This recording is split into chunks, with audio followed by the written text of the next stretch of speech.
Vamos fazer a leitura, Apocalipse 18, de 1 a 8. Depois dessas coisas, vi descer do céu outro anjo, que tinha grande autoridade, e a terra se iluminou com a sua glória. Então exclamou com potente voz, dizendo: Caiu, caiu a grande Babilônia, e se tornou morada de demônios, covil de toda espécie de espírito imundo, e esconderijo de todo gênero de ave imunda e detestável. Pois todas as nações têm bebido do vinho do furor da sua prostituição. Com ela se prostituíram os reis da terra, também os mercadores da terra se enriqueceram à custa da sua luxúria.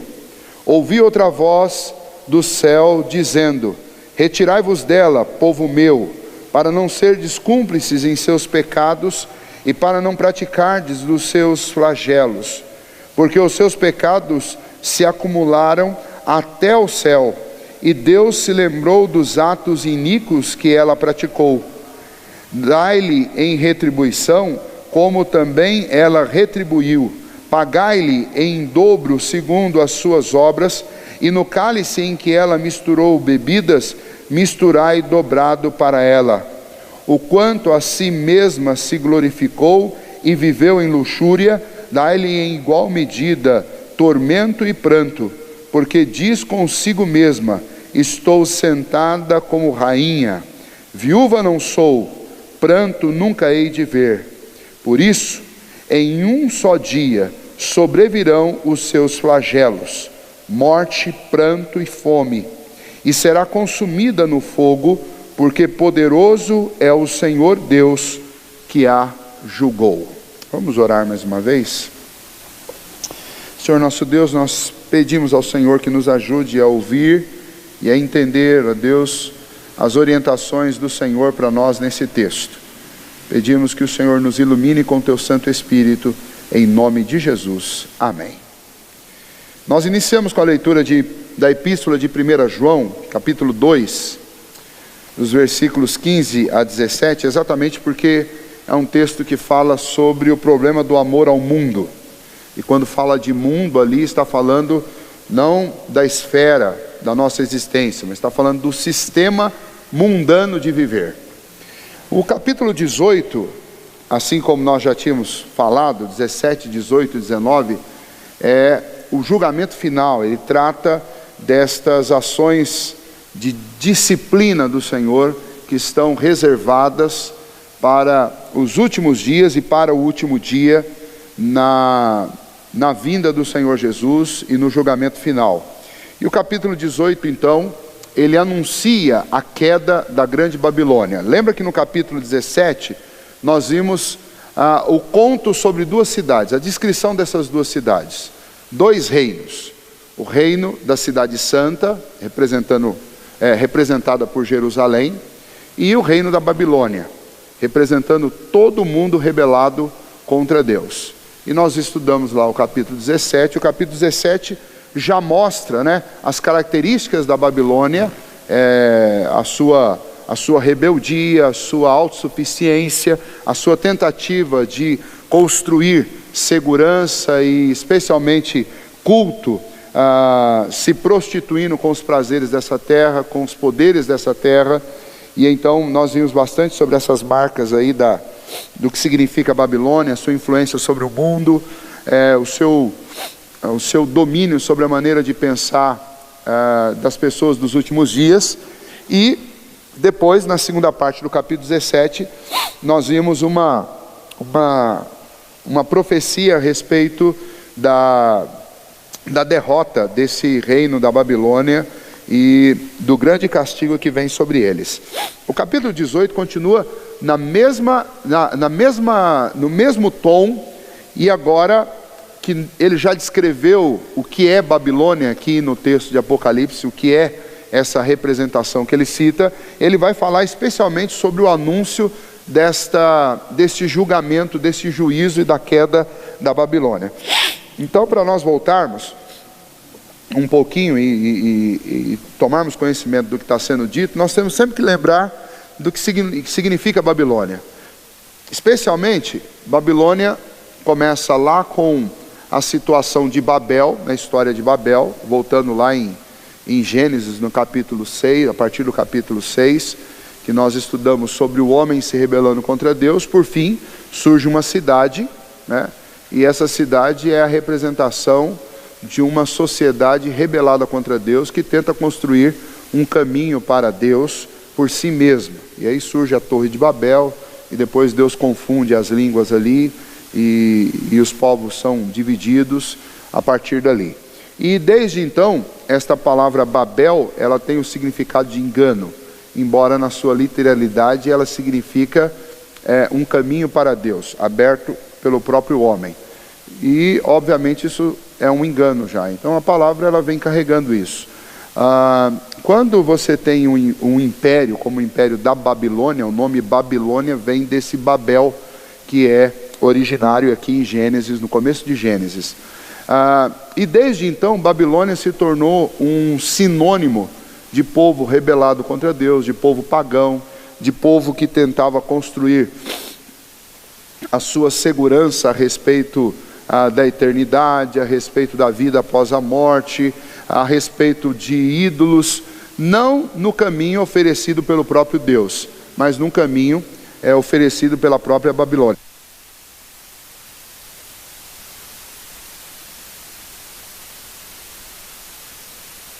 Sei lá. E então,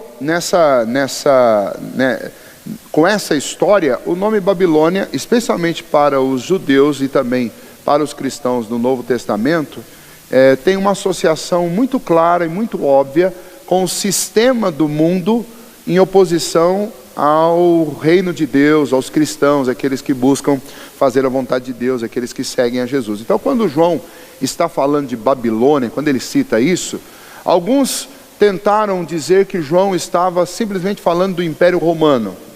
Mas João não estava falando apenas do Império Romano. Outros falaram, ele estava falando dos judeus, especialmente dos judeus em Jerusalém que se rebelaram contra Jesus Cristo, que não receberam como filho de Deus, e então Babilônia seria Jerusalém. Interpretações assim existem em vários livros, em vários comentários, né?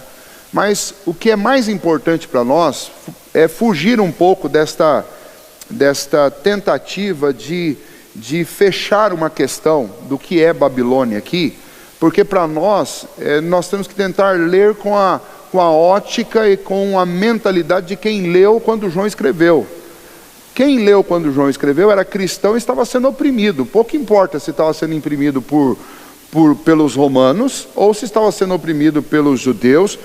A questão para eles é que quem não fazia parte daquela igreja que estava seguindo a Cristo Jesus, que sabia que a sua salvação vinha do sangue do Cordeiro, esta igreja que estava sendo perseguida, seja pelos religiosos de Jerusalém, seja pelos pagãos de Roma, o que importa é que quando João falava para esse povo, Babilônia é tudo aquilo que não é a igreja verdadeira de Cristo Jesus. Seja um sistema político, seja um sistema religioso, seja um sistema econômico, é tudo isso. E então quando eu leio hoje falando sobre esta Babilônia aqui em Apocalipse, eu tenho que fazer a mesma conexão que eles faziam. Tudo aquilo que não é a igreja de Cristo, que não é a verdadeira igreja de Cristo, fundamentada no Evangelho de Jesus, seja um sistema religioso, seja um sistema econômico, seja um sistema filosófico, político, cultural, tudo isso é Babilônia. Tudo isso. Tá? Então não preciso minimizar isso e dizer, olha, Babilônia é esse grupo. Não. Durante muito tempo, especialmente na época da Reforma, a Babilônia, se você fosse conversar com alguém que viveu no século XVI, a Babilônia era a igreja romana. Por quê? Porque era a grande opressora naquele momento. E detalhe, naquele momento completamente rebelada contra a Bíblia. Se você for conversar com um cristão verdadeiro que está vivendo lá na Síria, ele vai falar que a Babilônia são os islâmicos, é o muçulmanismo. Então eu não preciso minimizar isso. Para nós que estamos aqui, basta que a gente entenda que tudo aquilo que está fora da igreja de Cristo, ou seja, que não se comporta como um cristão, que não crê no Evangelho, não depende de Jesus Cristo, mesmo que seja um sistema religioso bonito, tradicional, ético, seja lá o que for, não é de Cristo não está debaixo do sangue do Cordeiro, é Babilônia. Não importa se é bonito, se é feio, se é violento ou se é agradável, é Babilônia. Tá? Então, esta Babilônia, ela, especialmente nos nossos dias, é um lugar sutil. Tá? Eu poderia dizer que, de uma maneira bem abrangente, essa visão progressista do mundo, que tentam emplacar constantemente hoje, seja na educação, seja na religião, seja na política, seja na economia, isso é a grande marca da grande Babilônia. É diálogo com todo mundo, sem princípios. Né? Não existe uma verdade absoluta, todo mundo tem direito de pensar o que quiser, todo mundo tem que ser tolerante com absolutamente tudo, e você não pode confrontar ninguém. Isso é Babilônia, essa é a grande marca da Babilônia. Tá? Essa é a grande marca da Babilônia. É um lugar onde você ouve quem você quer, você não tem que se deixar dobrar por ninguém, você simplesmente viva como alguém que está no século 21 e você sabe, afinal de contas, quem está vivendo no século 21 já sabe o que fazer. Hoje eu recebi uma musiquinha num desses grupos do WhatsApp, bem interessante, que é um candidato a vereador mineiro, e o slogan da campanha dele é a liberação da maconha, né? E aí tem a musiquinha lá falando, né? A música, ele é cheio ele fez algumas frases lá exatamente voltado para esse tema, né? E aí, numa certa altura da musiquinha dele, ele diz, olha, eu sou a favor da liberação porque, afinal de contas, nós vivemos no século 21 e quem vive no século 21 já sabe muito bem o que pode e o que não pode. A frase dele é essa, quem vive no século 21 já tem condição de escolher, essa frase exata, já tem condição de escolher o que é melhor para si. Ou seja, a falsa premissa da Babilônia é que a Babilônia é um lugar evoluído, é um lugar onde as pessoas, elas têm uma consciência avançada, progressista, então ela sabe de tudo, ela conhece tudo, e ela tem uma opinião melhor do que a opinião daqueles que viveram lá no primeiro século. E esse é o grande engano, é a grande mentira da Babilônia. E quem está vivendo no século 21 consegue pensar melhor do que quem estava vivendo no século 1. Esse é um grande engano, é a grande ilusão. Pecado sempre foi pecado. E talvez os do século 1 sabiam muito mais distinguir o que era pecado do que quem está vivendo no século 21. O fato de eu ter nascido no século 21 não me faz nascer maduro, não me faz nascer inteligente, não me faz nascer evoluído, só porque eu nasci no século 21. Mas esse é o slogan desse vereador, e na realidade esse é o slogan do mundo hoje. Então o que seria a grande Babilônia para nós que estamos vivendo aqui no século 21? Esta maneira de se comportar das pessoas do século 21. É uma maneira tão estranha de se comportar, que se você começar a afirmar publicamente algumas afirmações da Bíblia, do Evangelho, você vai ser taxado de monstruoso, de dinossauro, de intolerante, e por aí vai. Experimente sair por aí e falar que o homem tem que ser o cabeça da casa, o líder mesmo. Experimente sair por aí e falar que homossexualismo é pecado, é deformação moral. Fale isso publicamente. Você vai ver o quanto essa nossa sociedade ela está completamente envolvida com o pensamento da Babilônia. Então, a Babilônia é essa grande meretriz que se prostitui com tudo, com filosofias pagãs, com religião, com religiões que se prostituem com um paganismo, economia que não tem fidelidade, o que vale é ganhar, prosperar, mesmo que seja às custas de uma mão de obra escrava. Então todo mundo agora manda fazer tudo na China. Todo mundo sabe o que acontece lá, mas a gente, afinal de contas, pagou os impostos, pagou as taxas, então chegou aqui, está tudo bem, está tudo legalizado. Alguns anos atrás tinha uma loja famosíssima em São Paulo, e assim, quando você falava sinônimo de uma coisa de classe e cara, que era consumida pelas pessoas milionárias de São Paulo, você falava o nome dessa loja. Até que descobriram que quem confeccionava essa loja eram escravos bolivianos. Escravos, porque quem ganha 10 centavos por dia para trabalhar o dia inteiro, enfurnado dentro de um cubículo de 2x2, é escravo. Aí a loja foi processada, gente foi presa, mas isso é um caso em tantos que existem por aí. Mas a mentalidade do nosso século é essa: nós somos capazes de comprar, aqueles que têm condição, entram num shopping, entram numa dessas lojas que vendem joias caríssimas, compra lá um anel de brilhante com muito ouro, e você não quer saber de onde aquilo veio. Você tem dinheiro para pagar, você paga, mesmo que aquilo ali tenha custado o sangue de muitos africanos que morreram para tirar aquela pedra lá sem ganhar nada, serviço escravo. Essa é a visão progressista do mundo. Então é uma grande Babilônia. O texto que nós lemos, ele está dividido, esses primeiros 8 versículos, ele está dividido em 2 partes. E nessas 2 partes tem 2 pronunciamentos.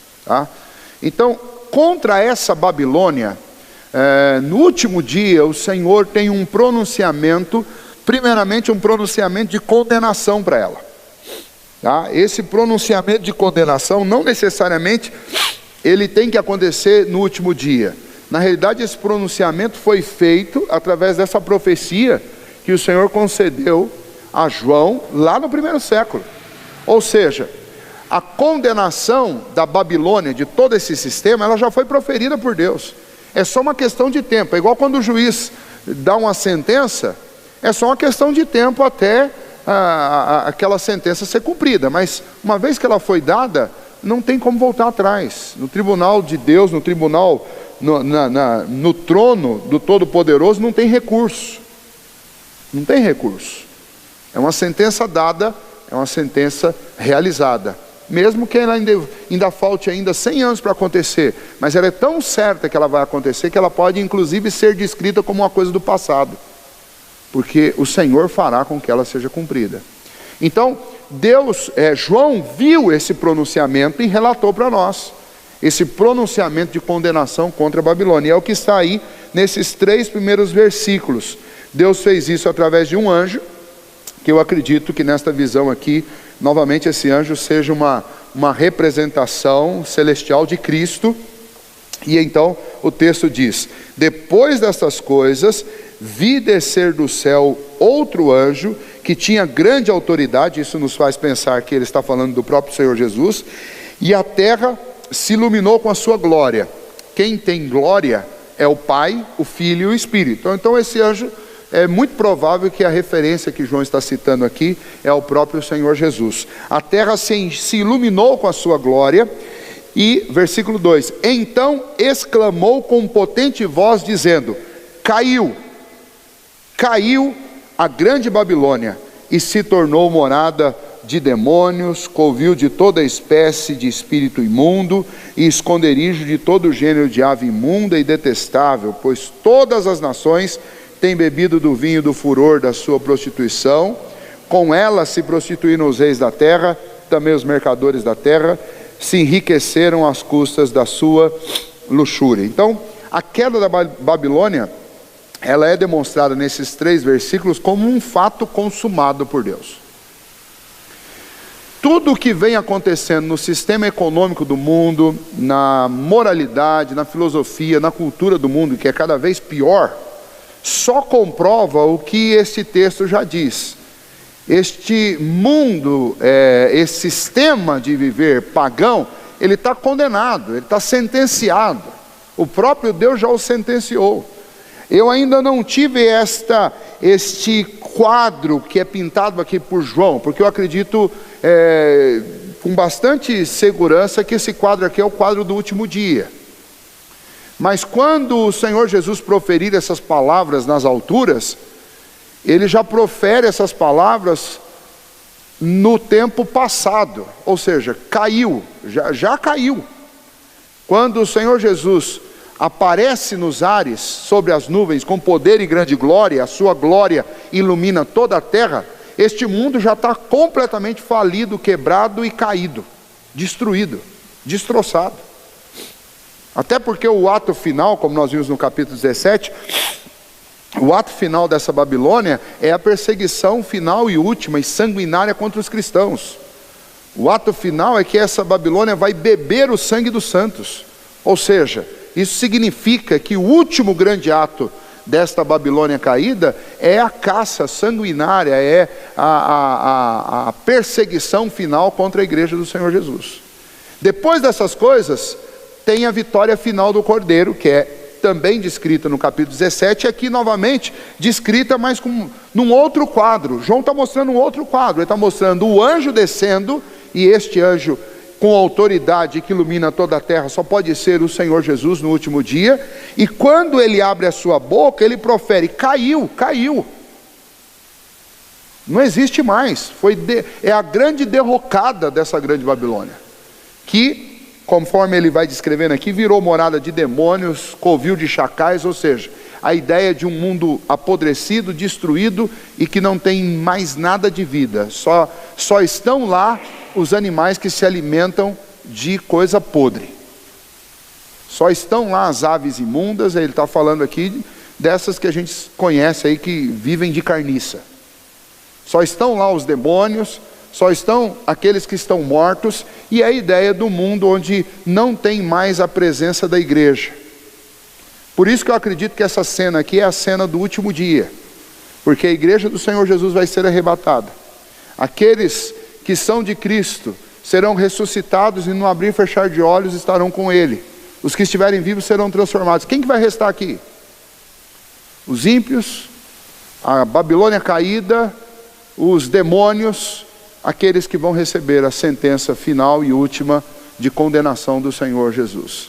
E então é isso que está sendo pintado aqui, esta voz de condenação, este pronunciamento de penalidade, de condenação, é o último e final pronunciamento de uma condenação que já vem dando suas demonstrações através de tudo aquilo que a gente já tem assistido e visto sobre este mundo. A Babilônia se torna no final um lugar de gente morta, um lugar de carniça, um lugar de demônios, um lugar de tudo aquilo que é podre, que não tem nenhuma vida e que não tem serventia para absolutamente nada. Esses versículos 2 e 3 mostram que, em razão dessa devassidão moral, espiritual, econômica, política, esse sistema religioso e econômico e político da Babilônia, ele poluiu todo mundo, ele destruiu todo mundo. Esse retrato que é feito aqui do mundo é um retrato muito semelhante àqueles que a gente tem assistido na televisão, de como o mundo está. Volta e meia passa algum programa desses falando principalmente sobre ecologia e mostra lugares do mundo que estão assim, parece essa cena aqui. Já existe lugar assim, não precisa ir muito longe não. Se você for aqui em São Paulo e você visitar algumas regiões, principalmente regiões que têm rios, como no entorno do Tietê, mas não ali na Marginal Pinheiros, na Marginal do Tietê, mas vá para as extremidades para você ver uma coisa. É um lugar que, primeiro, você já sente o quão deplorável o lugar está pelo cheiro, pelas suas narinas, você já percebe isso. E depois você começa a ver. Alguns lugares no mundo que são conhecidos por terem os hotéis mais luxuosos do mundo, como Johannesburgo, por exemplo. É o lugar que tem o hotel mais luxuoso do mundo, está lá. Mas aquela cidade já foi também descrita como uma fossa a céu aberto. É um dos lugares mais imundos do planeta. Um dos piores lugares do planeta. Aqui, na nossa Baixada, aqui na Baixada Santista, agora melhorou muito, mas já teve época que Cubatão era um lugar que era impossível de uma pessoa viver naquele lugar. Pessoas ficavam doentes só de passar por ali. E não mudou muito, eles disfarçaram bastante, mas quem visita o nosso litoral aqui sabe que tem regiões do nosso litoral que não servem. Aliás, quando você sai em mês de janeiro de férias, antes de escolher o seu destino, você precisa ver onde é que dá para entrar na água. Porque tem lugar que não dá para entrar. Numa dessas férias que eu fui, estava num determinado lugar, o Caleb no terceiro dia, dor de ouvido. Aí a gente foi no hospital, o médico falou: viu, vocês estão em hotel? Eu estou no hotel. Falou: tem piscina no hotel? Tem. Então fique lá. Porque se vocês forem para a praia, vocês vão nadar no cocô. Bem assim. E é praia chique, praia boa. Mas aqui Ele falou, ó, não tem, aqui nessa baixada não tem praia para vocês tomarem banho. Aí é infecção de ouvido, infecção de pele, é doença de pele, pode se preparar. Quer entrar, pode entrar. Mas é isso aí. Então esse é o mundo que a gente está vivendo. Enquanto o sujeito está fazendo uma musiquinha lá, de campanha política, dizendo que quem nasce no século 21 já sabe o que fazer, o século 21 não sabe nem como tratar o seu próprio esgoto. Sabe? Se você quer ver a desgraça do gênero humano, sai na Cracolândia, no centro de São Paulo. Aliás, não precisa nem ir na Cracolândia. Ande ali, naquela região de Higienópolis, onde estão os prédios, os aluguéis mais caros ali do centro de São Paulo. Os prédios são... Eu visito sempre lá por causa do Mackenzie, então eu vou lá no mestrado, estou lá. Do mesmo jeito que você tem a universidade cristã, presbiteriana ali, prédios chiques, prédios suntuosos, quando você sai na rua, o que você tem? Pobreza, miséria, droga, prostituição, de todas de todo tipo que você puder imaginar. Nem é bom ficar imaginando, né? Mas ali tem de tudo. Ali, ó. Na mesma rua onde passam os carrões, que você não sabe nem o nome, passam também as pessoas vivendo uma deploração, uma miséria. Então, é isso que João está descrevendo. João está lá no primeiro século, ele não tem como entender essas visões, ele apenas descreve aquilo que ele está ouvindo. Mas nós que estamos aqui no século 21, nós já podemos visualizar o que ele está dizendo. A terra virou moradia de demônios, chacais, covil de aves que se alimentam daquilo que é podre, porque esse é o cenário do nosso mundo. É um lugar assim, é um lugar de miséria, e a gente que está aqui numa cidade do interior, até que a gente está meio que numa redoma. Mas se você, mesmo aqui, se você sair para a periferia de Itapeva, você vai ver coisas que você não acredita que existam aqui nessa cidade. Basta você sair um pouquinho do nosso reduto aqui, desse núcleo que a gente vive. Saia para as extremidades. E aí você vai perceber o que existe por aí. Né? Muito triste, muito mal. Esse é o resultado dessa visão progressista do mundo. Essa visão que exclui Deus e que exclui o Evangelho da vida das pessoas. Aí o que sobra é miséria. E é isso que está descrito aqui. Os homens, embriagados por esse espírito da Babilônia, eles amam mais as coisas do que as pessoas. Os homens embriagados por esse mundo, eles amam mais os prazeres do que a ética. Então, para o cara alimentar um prazer dele, ele está disposto a fazer qualquer coisa. Ele passa por cima de tudo, de todos, e não está nem aí. Ele quer sim descedentar as suas sedes, seus prazeres, sejam eles quais forem. Tá? Essa semana, não sei quem assistiu o Fantástico no domingo à noite, eu assisti a representação que começa à meia-noite lá no Globo News, mas a gente fica espantado de ver. Tem uma rede da polícia que tem investigado pessoas que baixam filmes e fotos de pornografia infantil. E aí passaram lá 3 casos, mas o que me chamou mais atenção foi o caso de um senhor já de idade, com mais ou menos, pelo visual dele, ele deve ter entre 50 e 60 anos. É a pessoa que mais baixou vídeos e fotos pornográficas no país. Detalhe, casado, tem filho, uma pessoa que você olha está acima de qualquer suspeito. Poderia ser um de nós aqui, nenhum de nós é desconfiar, porque tem uma cara de normal. Normal, absolutamente normal. Mas se alegra, sente prazer com pornografia infantil. Aí você fica assistindo isso e fala assim, olha, o que aconteceu com o ser humano? Aí o que aconteceu? E lá, secreto e seguro, dentro da sua casa, com o seu computadorzinho. Né? Agora, graças a Deus, algumas coisas funcionam, né? Como esse sistema da polícia que sabe, através do computador lá, cada computador tem uma identidade. Todo mundo, ninguém pensa nisso, mas cada computador, seu computador tem uma identidade. Quando você entra na internet é igual digital. Né? E tem quem fiscalize isso. Graças a Deus tem quem fiscalize agora no nosso país. Então o sujeito pode fazer isso em qualquer lugar do país, se ele conectou um computador na internet, ele sabe onde ele está. E aí vão atrás. A gente já tinha visto coisa parecida em relação à questão dos terroristas lá que trocam mensagem e estão sendo monitorados. Então, mas essa é a cara da Babilônia. É a cara da Babilônia. É isso. E contra este mundo de impiedade, de devassidão, tem um pronunciamento de Deus muito claro. Para quem acha, ou para essa sociedade que acha que vai passar impune, está aqui uma declaração. Essa declaração serve para nos alertar e serve para nos dar ferramentas para alertar as pessoas que a gente conhece, que ainda estão iludidas com a Babilônia e que precisam ouvir isso daqui. Olha, esta Babilônia já caiu, você não se deu conta, ela também não se deu conta, mas ela já caiu. Essas são as palavras de Deus. Caiu a grande prostituta, caiu, já foi.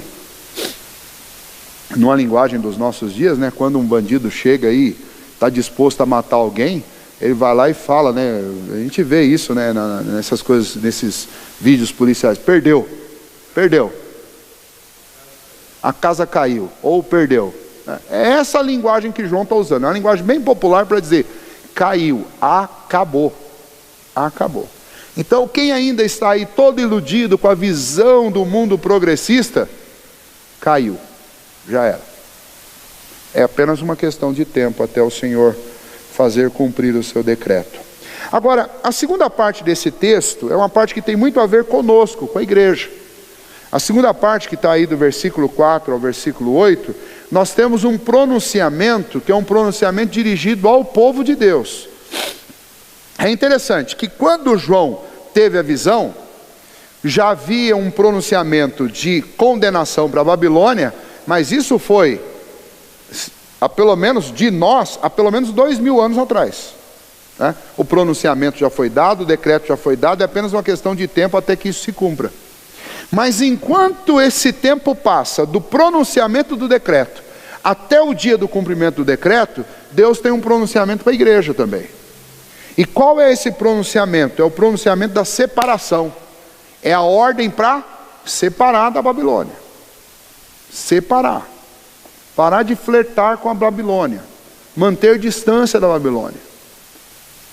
Vejam lá, versículo 4. Ouvi outra voz do céu dizendo: retirai-vos dela, povo meu, para não serdes cúmplices em seus pecados e para não participardes dos seus flagelos, porque os seus pecados se acumularam até o céu, e Deus se lembrou dos atos iníquos que ela praticou.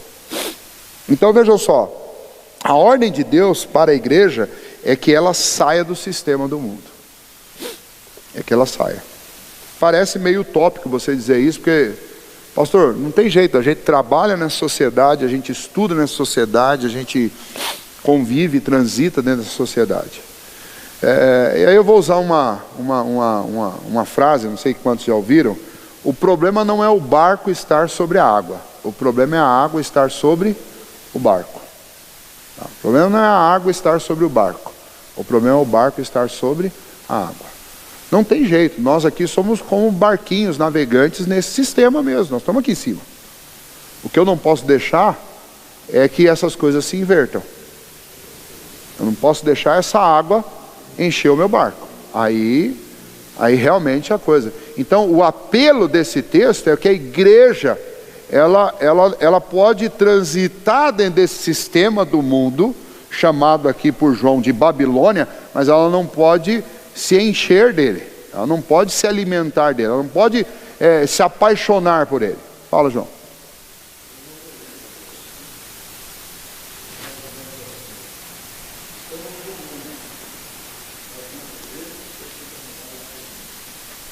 E está aí um grande desafio, é um desafio de fé e um desafio que ele só pode ser vencido se eu tomar as contramedidas que a Bíblia me manda tomar. Insistentemente a Bíblia, tanto no Antigo quanto no Novo Testamento, ela vai dizer que eu preciso me alimentar da palavra de Deus.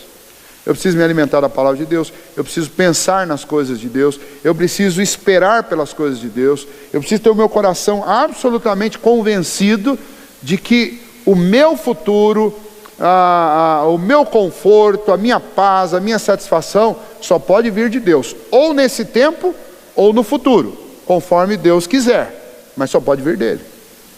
Se eu não alimentar minha mente e meu coração constantemente com estas informações, com esta palavra, com esta esperança, é natural. E quando eu falo natural, não estou dizendo que é bom, estou dizendo que é parte da nossa natureza nos envolvermos com as coisas que são próprias desse mundo. Tá? Então, a voz aqui de pronúncia, tão séria quanto a voz, quanto o pronunciamento de condenação, o pronunciamento de alerta também, para separação, ele deve ser, nós não podemos fazer o que a Babilônia faz com o pronunciamento de condenação. Deus se pronunciou condenando a Babilônia deu de ombros. Agora, Deus se pronuncia para a igreja, dizendo que a igreja tem que se separar, a igreja não pode fazer a mesma coisa que a Babilônia faz, né? Em todo o tempo a igreja de Deus deve apartar-se do mal, do sistema do mundo, da falsa religiosidade, que é muito parecido com a verdadeira fé. Tá? Tem muita coisa aí travestida de religiosidade que não tem nada a ver com fé. Hoje eu li, um amigo meu, ele pôs uma citação lá de um teólogo do final do século XIX, e esse teólogo é um dos proponentes do pensamento da maior parte do evangelicalismo moderno, que é o pensamento pentecostal e neopentecostal. E quando você lê a frase dele, fica nítido que não era alguém que tinha temor a Deus. Não era alguém que tinha temor a Deus. Então ele fala sobre como você se comportar no púlpito para ganhar a atenção das pessoas, para convencer as pessoas do seu argumento, para que as pessoas, elas te sigam, não é sigam a Cristo, te sigam. Você precisa usar uma certa quantia de emoção na hora certa, para quebrantar as pessoas. A Bíblia inteira fala que quem quebranta o coração do homem é o Espírito de Deus.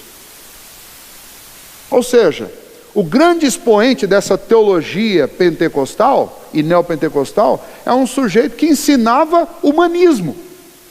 Não ensinava teologia, ensinava humanismo.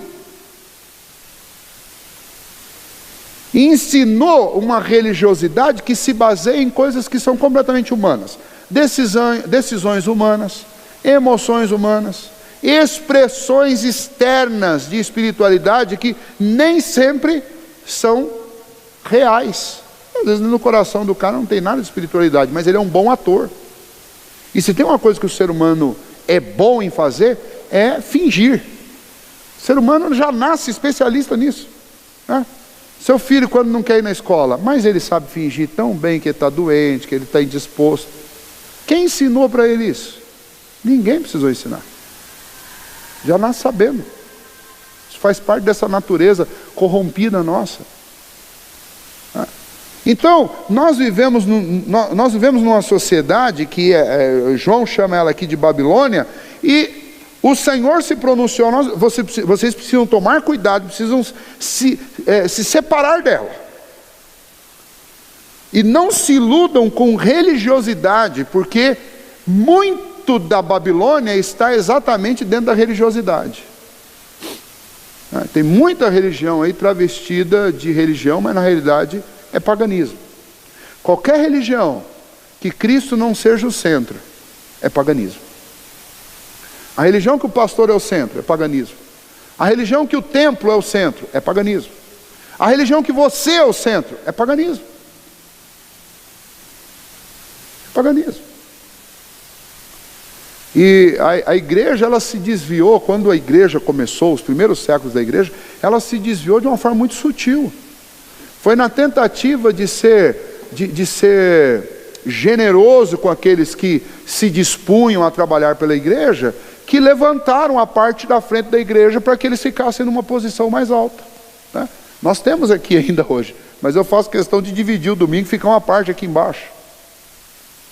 Por quê? Porque nós não tínhamos que estar num lugar mais alto. Não é porque você fala que você tem que ficar num lugar mais alto. Se for só para a voz se propagar, tudo bem, mas agora quem tem microfone nem precisa, porque você não tem que ser visto.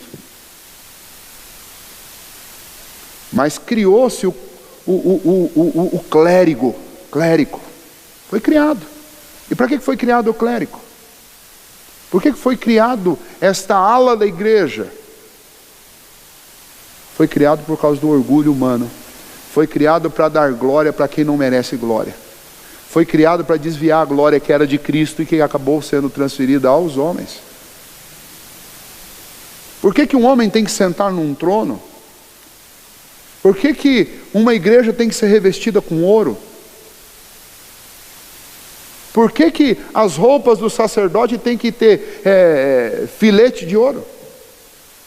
Lá na época do sacerdócio, como foi instituído, ordem de Deus é uma coisa. Mas agora, depois de Cristo Jesus, se o centro da cristandade é o próprio Filho de Deus, o Filho de Deus diz sobre ele que ele não teve onde reclinar a cabeça. Ele nunca sentou num trono, nunca usou roupa de luxo. Os pés viviam machucados e empoeirados. O cabelo era desgrenhado por causa do vento do deserto, da poeira e da terra. Então, esse tratamento que a própria igreja decidiu dar para aqueles que ministram, e durante séculos foi assim, ao ponto de que a própria igreja nem mais lia a Bíblia, somente os clérigos liam a Bíblia. É um erro total. Então, você vê, a religiosidade do mundo durante 12, 14 séculos foi equivocada. E dá para chamar de Babilônia mesmo, é pura Babilônia.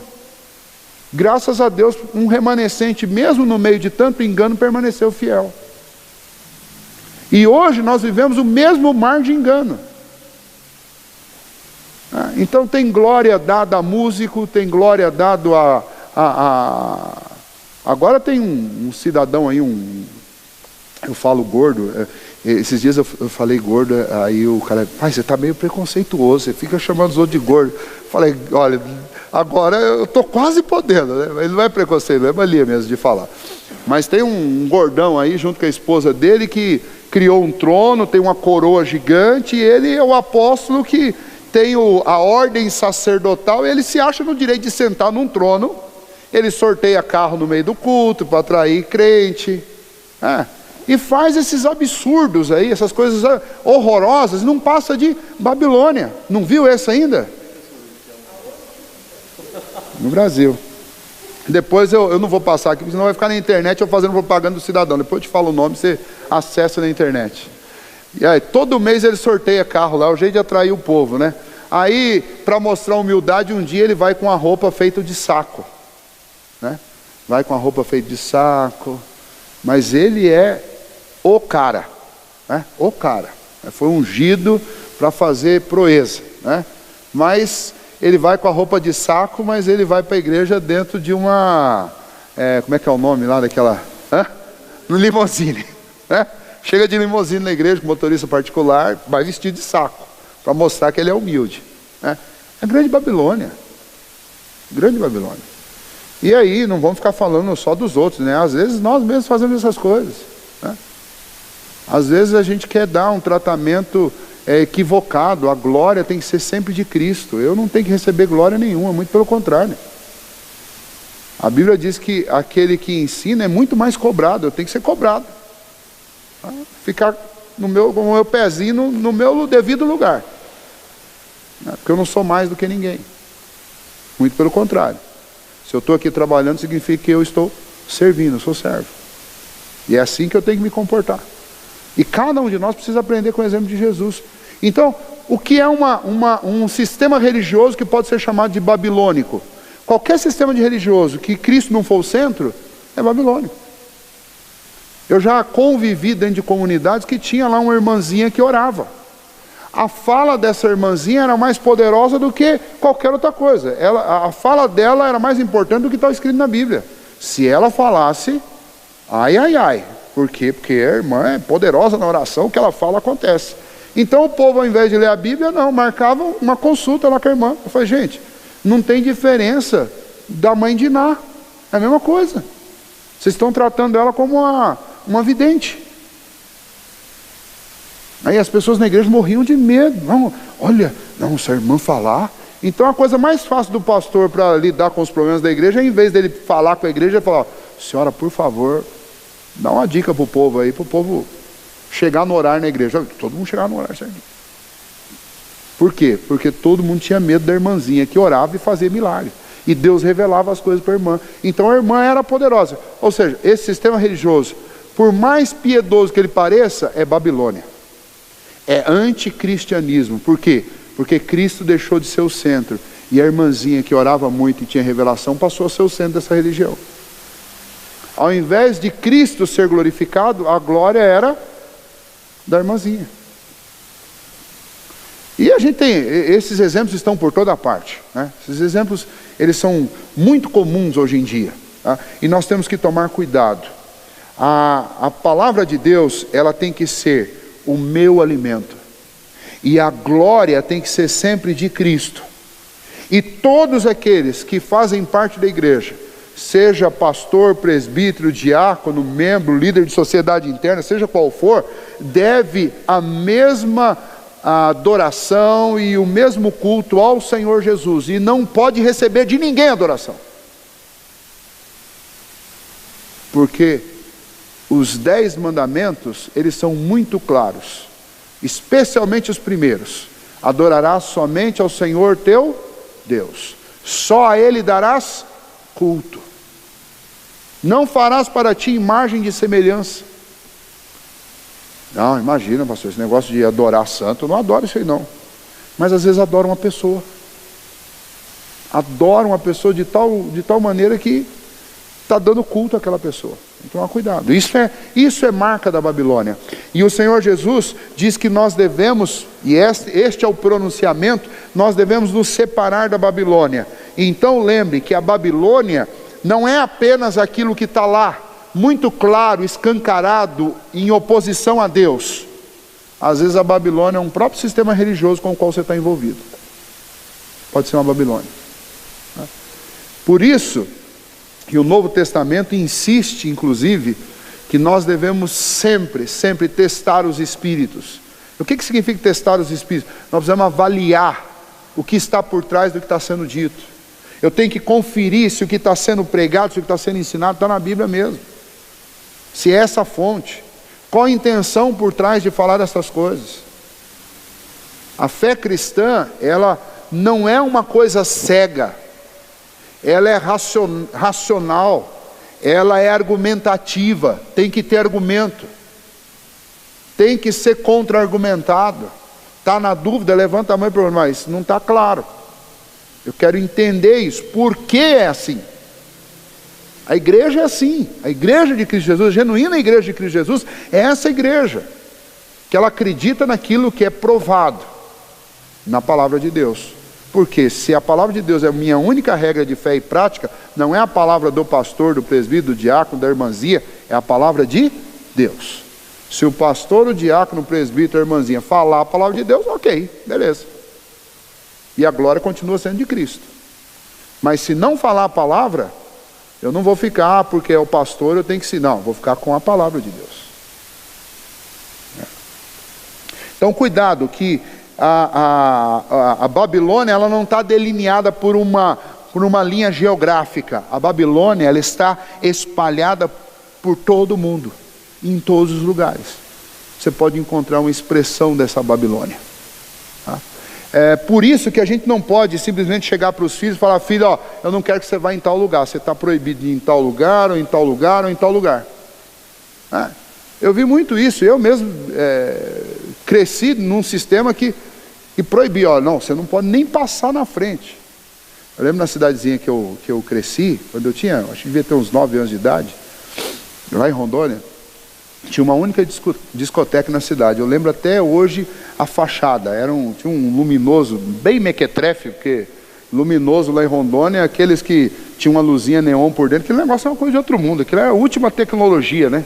E era um formato de um crocodilo, e o nome da discoteca Crocodilos.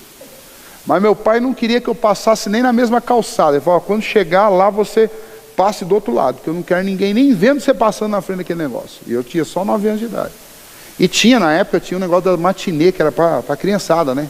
E eu lembro que eu estudava em escola pública, os meus colegas iam tudo naquele negócio lá. Eu não podia nem passar na frente para não causar a impressão que eu estivesse entrando lá. É zelo. E eu acredito que a gente sabe o quanto de zelo a gente deve ter. Cada um é pai, sabe que tipo de zelo você deve ter. Meu filho, não recrimino meu pai por ter feito isso.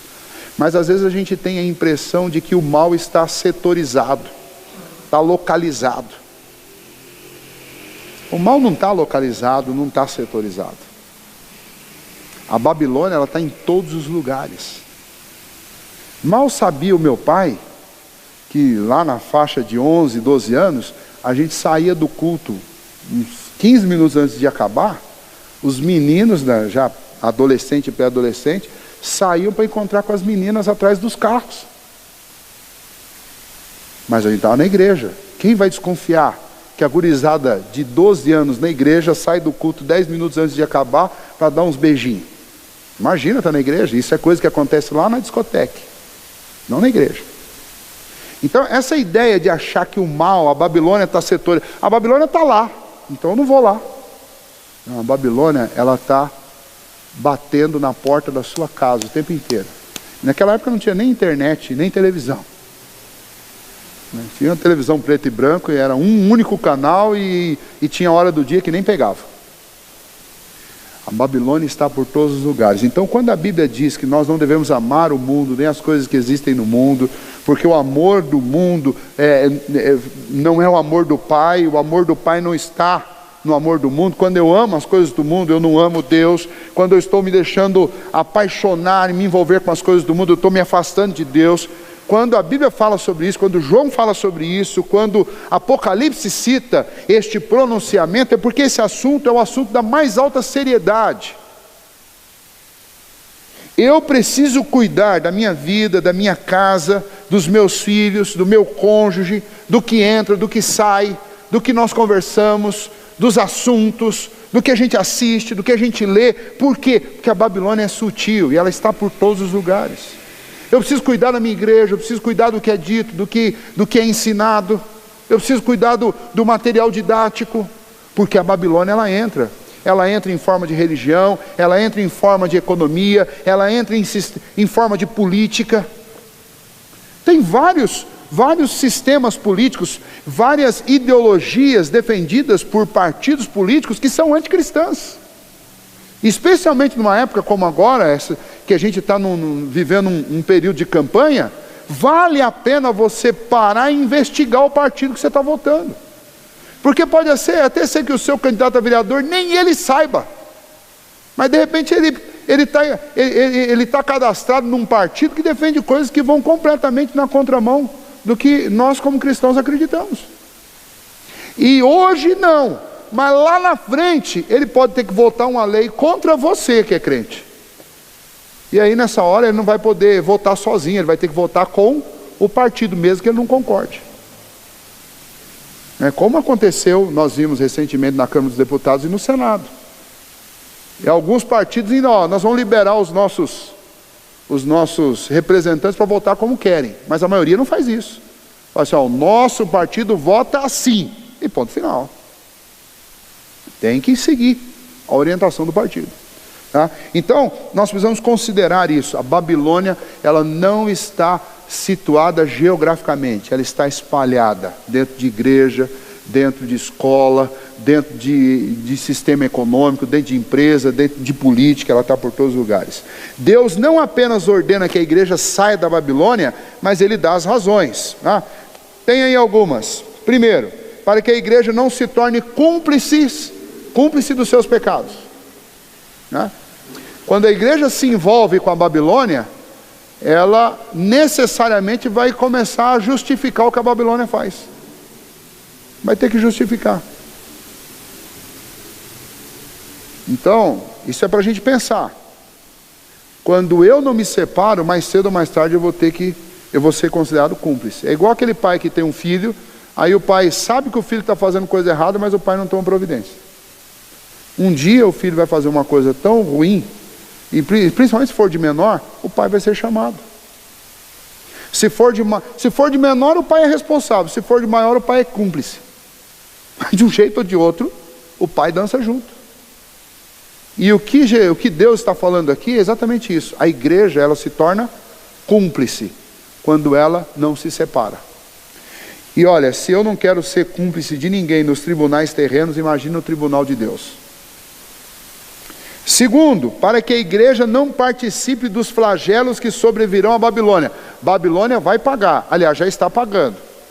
E vai sofrer muito até o último dia. Para a igreja não sofrer não sofrer junto, a igreja precisa se afastar. Porque se a igreja estiver misturada com essa Babilônia, ela vai sofrer junto com essa Babilônia. Essa é a ideia. Essa é a ideia. Um exemplo bem claro disso é na saída do povo do Egito, povo hebreu do Egito. Na última praga, quando o anjo veio para matar os primogênitos, deve ter morrido algum primogênito de hebreu ali. Porque a orientação era o seguinte, que os hebreus deviam se ajuntar nas suas casas e passar o sangue nos umbrais da porta.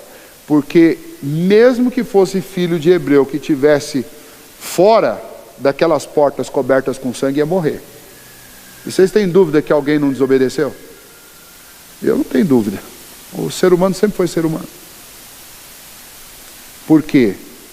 Porque quando você está misturado, a penalidade vem e não dá para distinguir. Vem. Um conselho que eu sei que vocês pais já devem ter dado para os filhos de vocês, eu costumo dar para o meu também.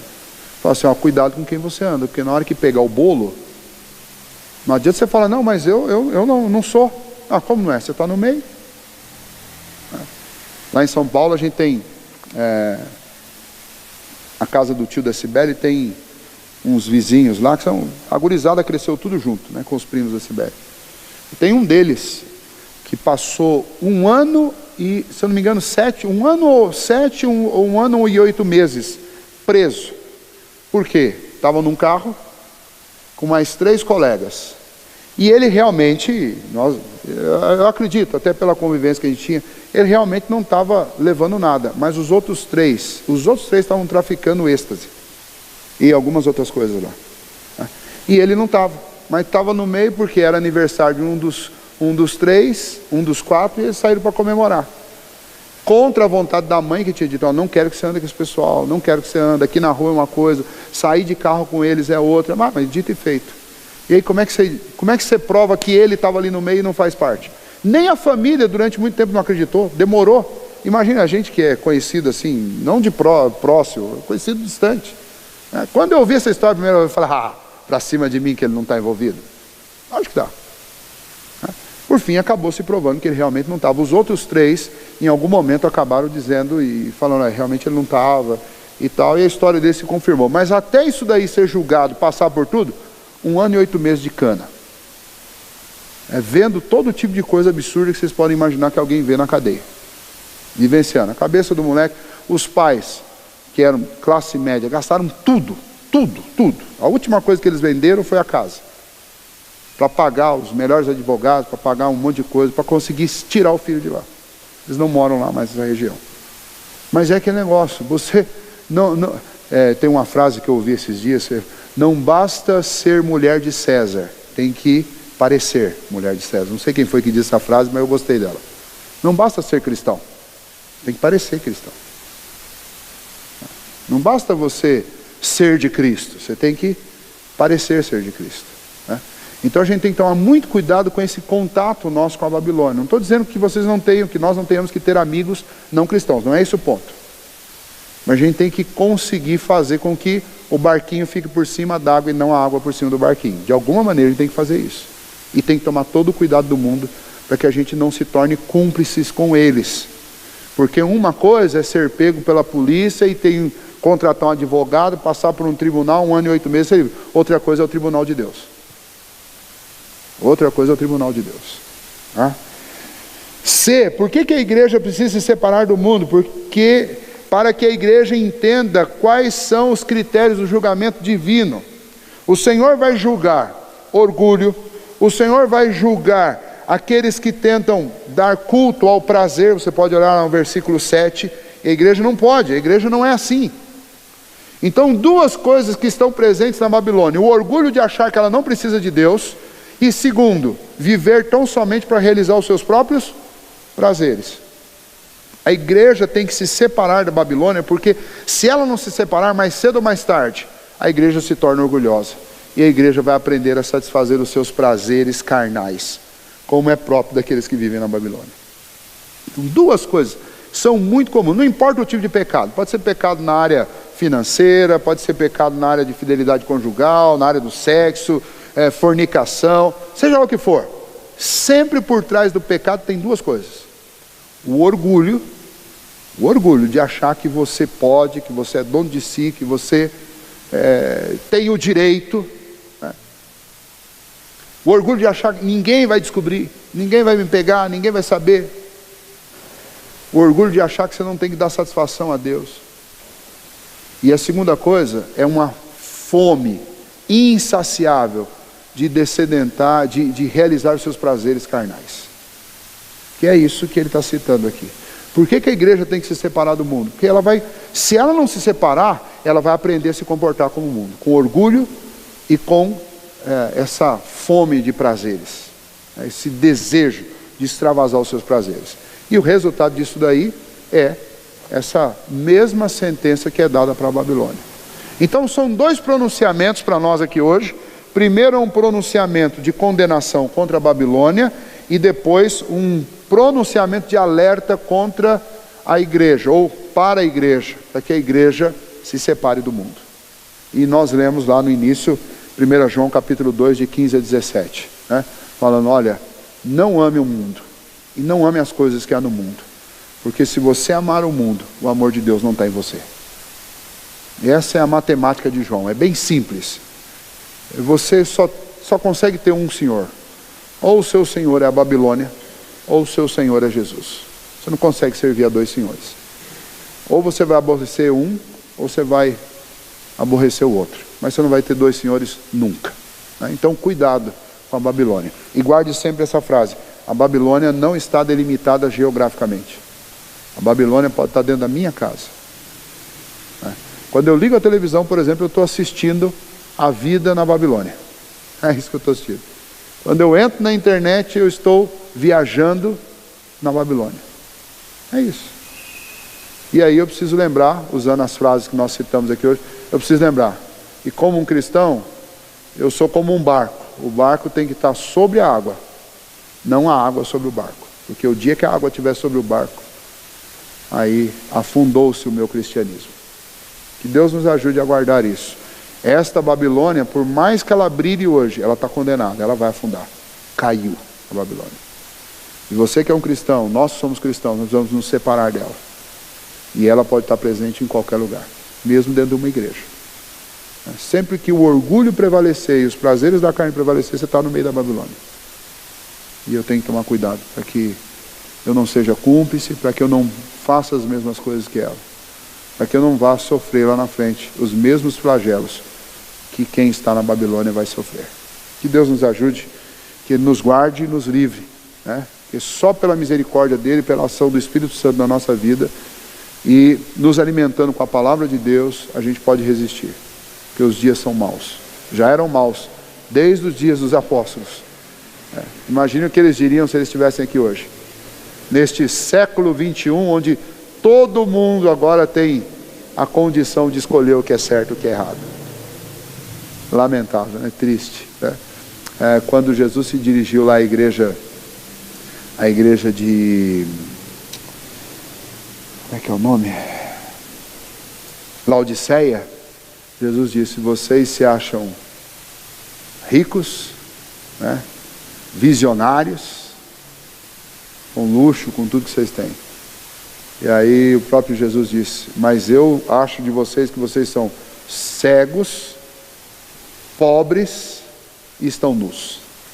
Ou seja, cego é engano, pobre é porque eles estavam se valendo de uma riqueza que na realidade para Deus não vale de nada, aquilo ia passar. Então eles, na realidade eles eram pobres, e nus porque eles não estavam cobertos com a justiça de Cristo. Essa é a pior condição que um homem pode estar: cego, iludido com os seus tesouros e despido da justiça de Cristo. Só resta a condenação. Que Deus nos guarde dessa Babilônia de gente cega, pobre e nu, que acha que é visionária, rica e bem vestida. Vamos orar, fecha os olhos. Senhor, nos ajude, ó Pai, para que nós não nos iludamos, ó Pai, com a glória deste mundo. Com as ofertas, ó Deus, fáceis de prazer, as ofertas fáceis, ó Deus, de alegria, com esta visão, ó Deus, supostamente evoluída das pessoas do nosso tempo. Nos ajude, ó Deus, a voltar os olhos para a Tua Palavra, e que ela seja o nosso alimento de dia e de noite. Nos ajude a nos humilhar diante da poderosa mão do Senhor, e a reconhecer todos os dias que sem o Senhor nós não somos nada. Como, ó Deus, o próprio Senhor Jesus pediu, nós pedimos que o Senhor, enquanto nós estivermos neste mundo, que o Senhor nos livre do mal. O Senhor Jesus, quando fez a oração sacerdotal, disse: não peço que os tire do mundo, mas que os livre do mal. Que o Senhor nos livre do mal, ó Deus, que está presente neste mundo e que não pode ser contido geograficamente. Está presente em todos os lugares, talvez dentro até da nossa casa. Pedimos ao Senhor que o Senhor nos livre de todo o mal. Que o Senhor nos ajude, ó Deus, como igreja do Senhor, a vivermos separados desta Babilônia. E que o Senhor nos dê sempre a esperança e a segurança de que a vitória do Senhor é certa e a derrota da Babilônia também é absolutamente certa. É apenas uma questão de tempo. Que assim, ó Deus, o nosso coração não se desespere, mas que a nossa confiança seja sempre colocada no Senhor, até o dia em que o Teu Filho Jesus voltar sobre as nuvens, com poder e glória, e colocar todos os inimigos debaixo dos Seus pés. Até este dia, ó Deus, dá força à Tua igreja, ânimo, ó Deus, para perseverarmos. Pedimos isso ao Senhor e Te agradecemos por tudo em nome de Jesus. Amém.